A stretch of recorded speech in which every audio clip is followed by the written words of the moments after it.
देखिए latest episodes बिल्कुल ad free. Bharat Ratna doctor Bhimrao Ambedkar को कोटि कोटि नमन। ये कार्यक्रम डॉक्टर भीमराव अंबेडकर के जीवन पर आधारित है, जहां भारत की जनता के प्रति उनकी योगदानों को पूरी सजगता से चित्रित और रेखांकित करने का प्रयास है। कार्यक्रम में दिखाई गई घटनाएं लब्ध प्रतिष्ठ पुस्तकों से ली गई हैं। इस कार्यक्रम के जरिए चैनल की ओर से एक विश्वसनीय, सजग और सकारात्मक प्रयास है कि डॉक्टर बाबा साहेब भीमराव अंबेडकर के जीवन की संघर्ष यात्रा एवं गौरव गाथा पूरे आदर के साथ घर घर पहुंचे और उनके योगदानों से सभी संपूर्णता में परिचित और आह्लादित हों।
आपकी मदद की कोई जरूरत नहीं,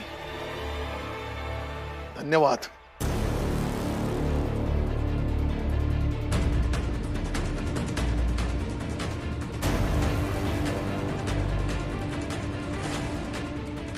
जीजा भाई,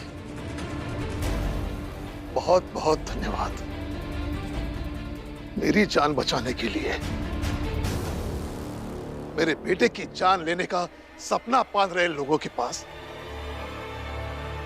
मेरे इलाज के लिए पैसों की भीख मांगने चली गई। इस हिम्मत को दिखाने के लिए धन्यवाद। शायद एक बाप का कहना थोड़ा सा अजीब लगेगा, लेकिन कहूंगा जरूर। भीम का बाप हो और भीम के बाप के लिए ऐसे लोगों के पैसों से ठीक होने से अच्छा है कि मर जाता।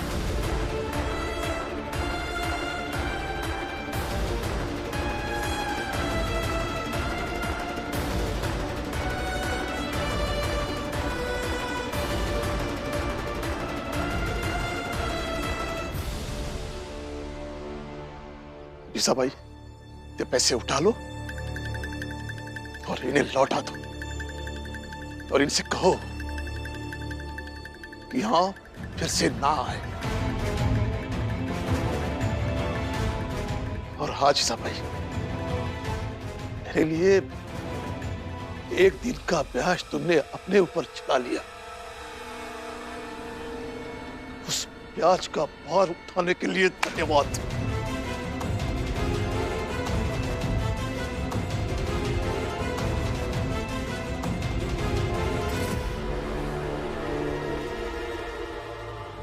बाबा आइए।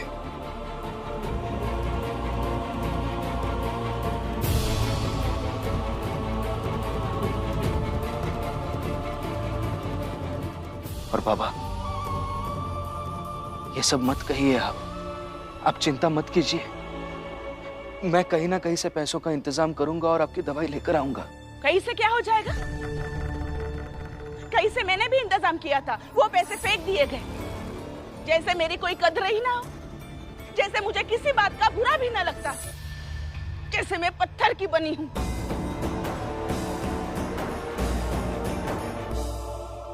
जीजाबाई के साथ हम सब हैं।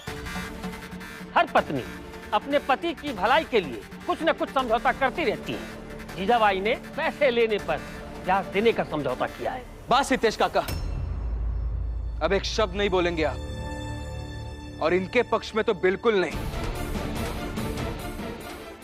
इन्होंने आज तक जो कुछ भी किया है मैं सब भूल सकता हूं, लेकिन ये बात मैं जिंदगी भर नहीं भूलूंगा कि आपने हमसे हमारी बाबा की बीमारी के बारे में छुपाया है।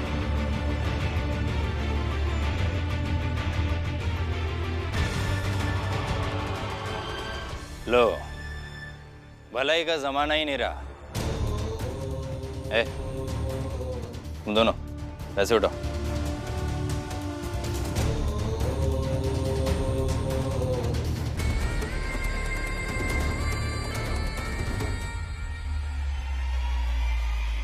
मैं तो ये पैसे उठाकर जा रहा हूं, लेकिन एक दिन का ब्याज जीजाबाई उधार रहा।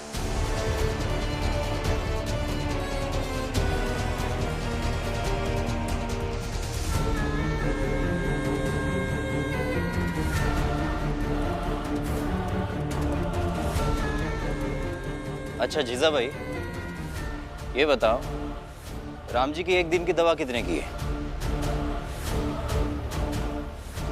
12 आना।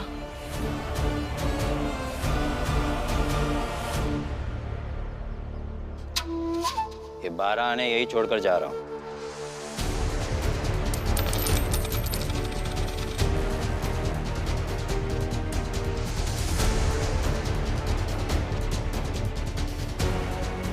जब राम जी और बाकी सबको लगे कि इन पैसों से राम जी की दवा खरीदकर उनकी स्थिति सुधारी जा सकती है, तो पैसे उठाकर दवा ले आना, वरना जनार्दन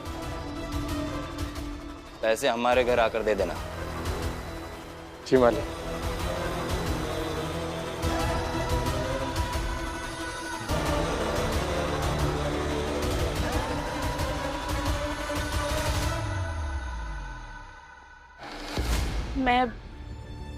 मैं इन पैसों से दवा लेकर आती हूँ। डॉक्टर साहब ने कहा है अगर समय पर आपको दवा नहीं दी गई तो कुछ भी हो सकता है। कुछ भी मतलब? सही सही कहो ना कि मैं मर जाऊंगा। बाबा, मर जाऊंगा तो मर जाऊंगा, एक दिन तो सबको जाने क्या फर्क पड़ता है। जो कहना है कह लीजिए, लेकिन अभी इन पैसों से दवा लाने दीजिए। नहीं। अरे तो क्या करती मैं? 3 बेटे हैं आपके, एक तो बाहर है और ये 2 ऐसे निठल्ले हैं। अरे ये क्या कराएंगे आपका इलाज?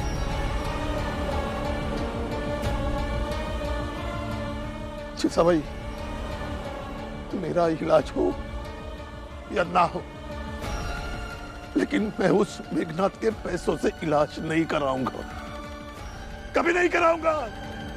दीदी आप ही समझाइए ना इन्हें। आनंद और भीम के पास इतने पैसे नहीं है कि इनकी दवा आ जाए। एक काम करते हैं, हम सब मिलकर थोड़ा थोड़ा पैसा इकट्ठा करते हैं। हाँ, सब जने मिलके करेंगे कोशिश, तब दवा का पैसा इकट्ठा हो जाए। एक सिर्फ अभी की दवा नहीं है, दोपहर की भी है, शाम की भी है, हर रोज की दवा है, और सब दवा महंगी है। हम सब मिलकर भी इनकी दवाई का खर्चा नहीं उठा सकते। बाला मरा नहीं है अभी तक।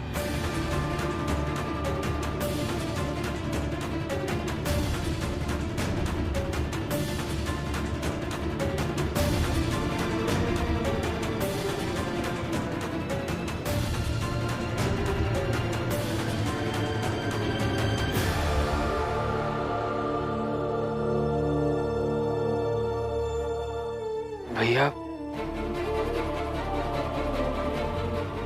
ये अभी की दवा। रमा, जाकर पानी लेकर आ।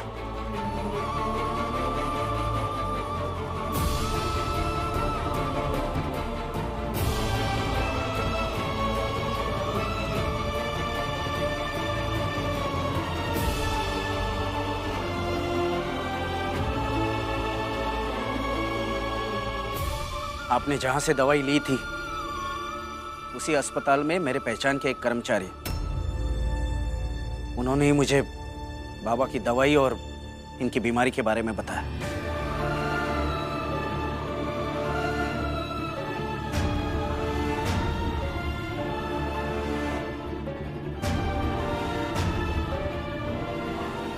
लीजिए बाबा।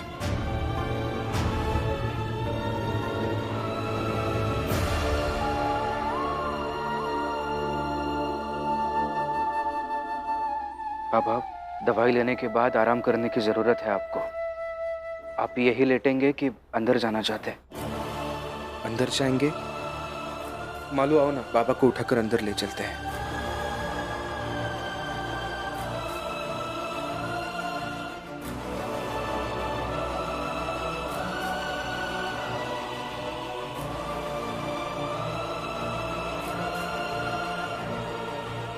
जीजाबाई,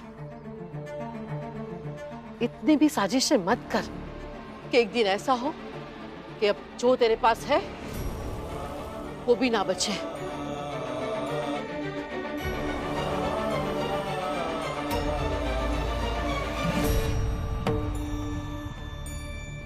जीजाबाई, आई ने तो कुछ खुलकर नहीं कहा, लेकिन मैं खुलकर कहती हूँ। आई ये कहना चाहती है कि इतना भी राम जी भाऊ और उनके बच्चों के खिलाफ साजिश ना करो कि पति ही ना बचे।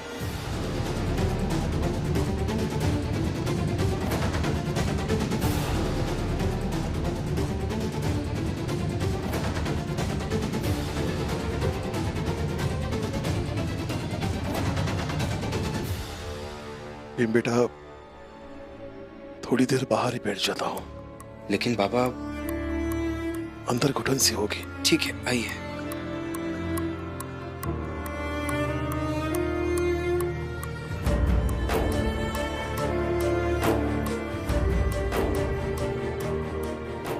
अब ठीक लग रहा है? हो गया? निकलो तुम दोनों। जाओ, निकलो सब लोग। और हाँ, बाकी लोगों से कह देना कि इन्हें देखने की जरूरत नहीं है। मैं हूं इन्हें देखने के लिए। और आगे से दवा मेघनाथ जी के पैसों से नहीं आएगी। देख क्या रहे हो? जाओ। पता चल गया ना तुम्हारे बाबा को क्या हुआ है? और अब तो तनाव की वजह भी नहीं है। मैं तब से कह रहा हूं, आप समझ नहीं रही हो क्या? आप जो कर रही है ना, उसे प्रेम नहीं कहते। जिस व्यक्ति से हम प्रेम करते हैं, प्यार करते हैं, उस व्यक्ति के दुख दर्द कम हो जाए, खत्म हो जाए, ये सोचना चाहिए। उसके लिए कोशिश करनी चाहिए, ना कि सब कुछ खुद ही कर लेने के चक्कर में सामने वाले को मुसीबत में डालना। उसे प्रेम नहीं कहते, स्वार्थ कहते हैं। और आप स्वार्थी बन रही है। मैं मानता हूं कि बाबा आपके हैं, हक जताना, उनके लिए कुछ कर गुजरना आपको सही लग रहा है, लेकिन बाबा सिर्फ आपके पति नहीं है, हमारे बाबा भी है वो। इसलिए आगे से ये बिल्कुल भी मत कहिए कि मैं सब कुछ देख लूंगी, मैं सब कुछ कर लूंगी, मैं बाबा का ख्याल रख लूंगी। नहीं, आपको अपने पति को संभालना है, संभालिए। लेकिन हमें अगर हमारे बाबा का ख्याल रखने से, उन्हें संभालने से आपने रोका तो अच्छा नहीं होगा। तुम दोनों बहस मत करो। नहीं बाबा, मैं बहस नहीं कर रहा हूं, मुझे करनी नहीं है बहस इनसे। आप बस वो चिट्ठी दे दीजिए जो डॉक्टर साहब ने आपको दी है। दीजिए। नहीं दूंगी। क्या करोगे? ऐसे कैसे नहीं देगी? भीम, अंदर ही कहीं रखी होगी, जाकर ढूंढ कर आ। रुको।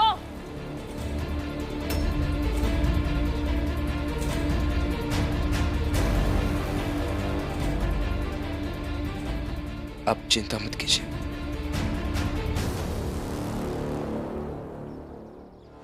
लो, और जो करना है करो।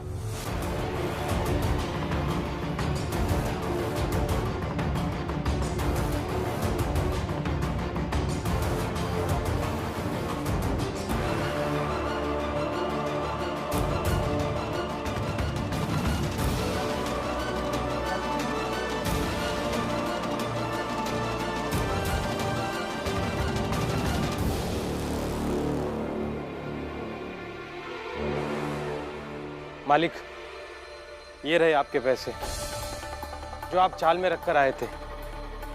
उस घमंडी भीम और राम जी ने हाथ तक नहीं लगाया इन पैसों को। नीचे रखो इन पैसों को।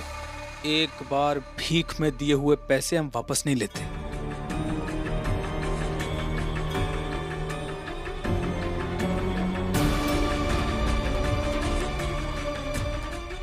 ये बूढ़ा राम जी, उम्र हो गई मरने की, लेकिन अकड़ नहीं गई। कोई बात नहीं बेटा, राम जी को हमने तो बीमार इसीलिए किया था ना कि पूरा घर उसकी बीमारी में उलझ जाए। ये जीजा भाई की नौटंकी तो ऐसे ही बीच में आ गई। इसलिए मस्त रहो, खुशियां मनाओ और नजर बनाए रखो कि भीमराव के घर और उस चौल में कौन सा नया तमाशा होने वाला है।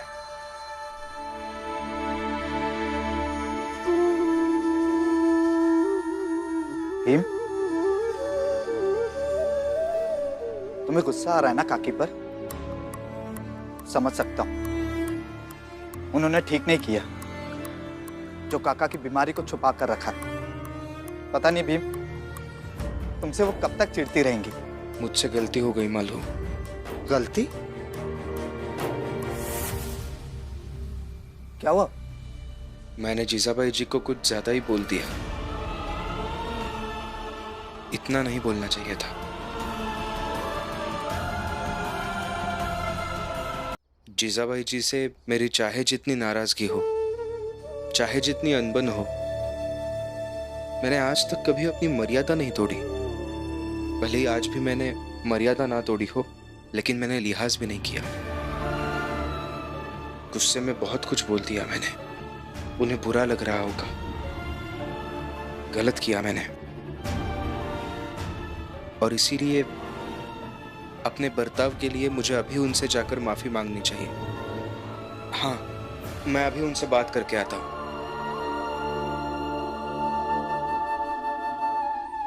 भीम भी अजीब है। जिस इंसान ने उसे हमेशा जली कटी सुनाई, ताने मारे, उसी इंसान के बारे में इसे सोचकर बुरा लग रहा है। मालो जी, अजीब नहीं बल्कि बिल्कुल सही, क्योंकि वो भीमराव है जिसे पता है कि क्या सही है और क्या गलत है। यही एक समझदार व्यक्ति की निशानी है। मैं हमेशा तुम्हारी भलाई के बारे में सोचता रहा, लेकिन तुम सालों से मुझसे नफरत कर रहे हो और मेरे खिलाफ हो। हाँ, और पता नहीं कब तक रहूंगा, क्योंकि मैं भीमराव नहीं हूं, मालो जी।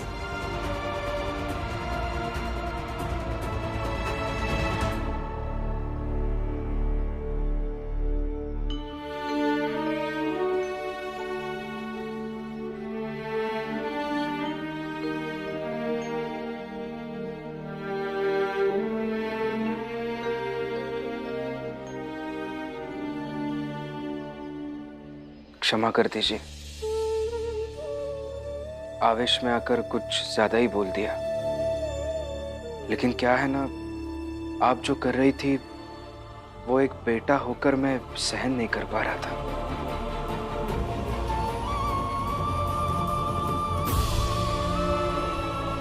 तो ये सब सुनाने यहाँ आए हो ताकि तुमने जो कुछ मुझे कहा वो मैं भूल जाऊं और मान लूं कि तुम बहुत अच्छे हो। ये गुंडन तुम्हें बहुत अच्छा है। अंत में तुम ऐसी बातें कर देते हो कि तुम बेगुनाह साबित हो जाओ, फिर तुम अच्छे और बाकी सब लोग बुरे। नहीं, ऐसा नहीं है। देखिए, बाबा जितने मेरे हैं उतने वो आपके भी है। बस इस बात को हमें मान लेना चाहिए कि उनके स्वास्थ्य से जुड़ी हुई हर बात हमें भी समय समय पर पता होनी चाहिए। आप और मैं, हम सब मिलकर उनका इलाज कराएंगे ना? क्यों मिलकर? क्यों? तुम कराओ? हाँ, ये अच्छा निकल गया मेरी जुबान से। तुम और रमा दोनों मिलकर अपने बाबा का इलाज कराओ, लेकिन एक शर्त है,